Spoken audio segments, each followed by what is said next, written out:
Telugu audio Bible ఆదికాండము 18వ అధ్యాయము. మరియు మమ్రే దగ్గరనున్న సింధూర వనములో అబ్రాహాము ఎండవేళ గుడారపు ద్వారమందు కూర్చుని ఉన్నప్పుడు యెహోవా అతనికి కనబడెను. అతడు కన్నులెత్తి చూచినప్పుడు 3 మనుష్యులు అతని ఎదుట నిలవబడి ఉండిరి. అతడు వారిని చూచి గుడారపు వాకిట నుండి వారిని ఎదుర్కొంటుకు పరుగెత్తి నేల మట్టుకు వంగి, ప్రభువా, నీ కటాక్షము నా మీదనున్న ఎడల ఇప్పుడు నీ దాసుని దాటిపోవద్దు. నేను కొంచెము నీళ్లు తెప్పించెదను. దయచేసి కాళ్ళు కడుక్కొని ఈ చెట్టు క్రింద అలసట తీర్చుకొనుడి. కొంచెము ఆహారము తెచ్చెదను. మీ ప్రాణములను బలపరుచుకొనుడి. తరువాత మీరు వెళ్ళవచ్చును. ఇందు నిమిత్తము గదా మీ దాసుని యొద్దకు వచ్చి తిరనెను. వారు, నీవు చెప్పినట్లు చేయుమనగా అబ్రాహాము గుడారంలోనున్న శారా యొద్దకు త్వరగా వెళ్ళి, నీవు త్వరపడి 3 మానికల మెత్తని పిండి తెచ్చి పిసికి రొట్టెలు చేయమని చెప్పెను. మరియు అబ్రాహాము పశువుల మందకు పరుగెత్తి ఒక మంచి లేత దూడను తెచ్చి ఒక పనివానికి అప్పగించెను. వాడు దాని త్వరగా సిద్ధపరచెను. తరువాత అతడు వెన్నను పాలను తాను సిద్ధము చేయించిన దూడను తెచ్చి వారి ఎదుట పెట్టి, వారు భోజనము చేయుచుండగా వారి యొద్ద ఆ చెట్టు క్రింద నిలుచుండెను. వారతనితో, నీ భార్య అయిన శారా ఎక్కడనున్నదని అడుగగా అతడు, అదిగో గుడారంలోనున్నదని చెప్పెను. అందుకాయన, మీదటికి ఈ కాలమున నీ యొద్దకు నిశ్చయముగా మరలా వచ్చెదను. అప్పుడు నీ భార్య అయిన శారాకు ఒక కుమారుడు కలుగునని చెప్పెను. శారా ఆయన వెనుక నుండిన గుడారపు ద్వారమందు వినుచుండెను. అబ్రాహామును శారయును బహుకాలము గడిచిన వృద్ధులై ఉండిరి.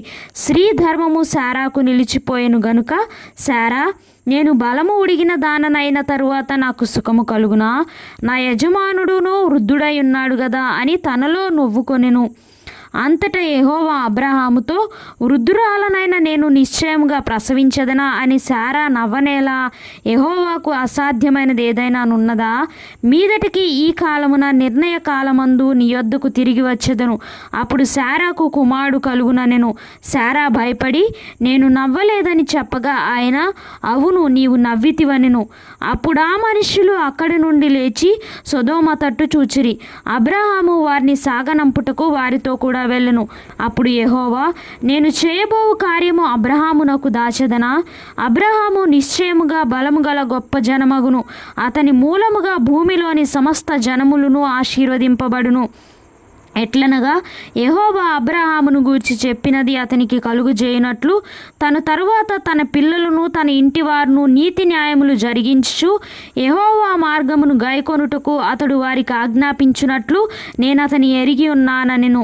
మరియు యెహోవా సొదొమ గొమొర్రాలను గూర్చిన మొర గొప్పది గనుకను వాటి పాపము బహు భారమైనది గనుకను నేను దిగిపోయి నా యొద్దకు వచ్చిన ఆ మొర చొప్పుననే వారు సంపూర్ణముగా చేసిరో లేదో చూచెదను. చేయనేడలా నేను తెలుసుకొందుననెను. ఆ మనుష్యులు అక్కడి నుండి తిరిగి సొదొమ వైపుగా వెళ్ళిరి. అబ్రాహాము ఇంకా యెహోవా సన్నిధిని నిలుచుండెను. అప్పుడు అబ్రాహాము సమీపించి ఇట్లనెను, దుష్టులతో కూడా నీతిమంతులను నాశనం చేయుదువా? ఆ పట్టణంలో ఒకవేళ 70 మంది నీతిమంతులుండిన ఎడల దానిలోనున్న 70 మంది నీతిమంతుల నిమిత్తము ఆ స్థలమును నాశనము చేయక కాయవా? ఆ చొప్పున చేసి దుష్టులతో కూడా నీతిమంతులను చంపుట నీకు దూరమవునుగాక.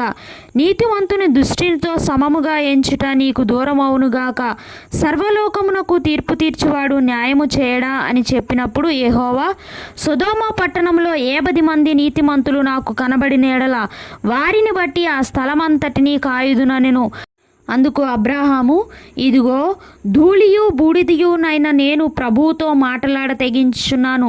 70 మంది నీతిమంతులలో ఒకవేళ 5 తక్కువైతే 5 తక్కువైనందున ఆ పట్టణమంతయు నాశనము చేయుదువా అని మరలా అడిగాను. అందుకాయన, అక్కడ 45 నాకు కనబడిన ఎడల నాశనము చేయననెను. అతడింకా ఆయనతో మాటలాడుచు, ఒకవేళ అక్కడ 40 మందియే కనబడుదురేమో అనినప్పుడు ఆయన, ఆ 40 మందిని బట్టి నాశనము చేయక ఇందునని చెప్పగా అతడు, ప్రభువు కోపపడని ఎడల నేను మాట్లాడేదను, ఒకవేళ అక్కడ 30 మందియే కనబడుదురేమో అనినప్పుడు ఆయన, అక్కడ 30 మంది నాకు కనబడిన ఎడల నాశనము చేయననెను.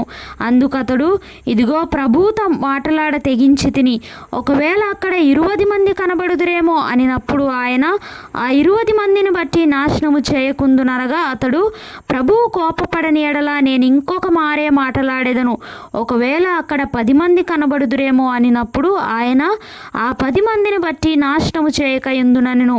యెహోవా అబ్రాహాముతో మాట్లాడుట చాలించి వెళ్ళిపోయెను. అబ్రాహాము తన ఇంటికి తిరిగి వెళ్ళెను.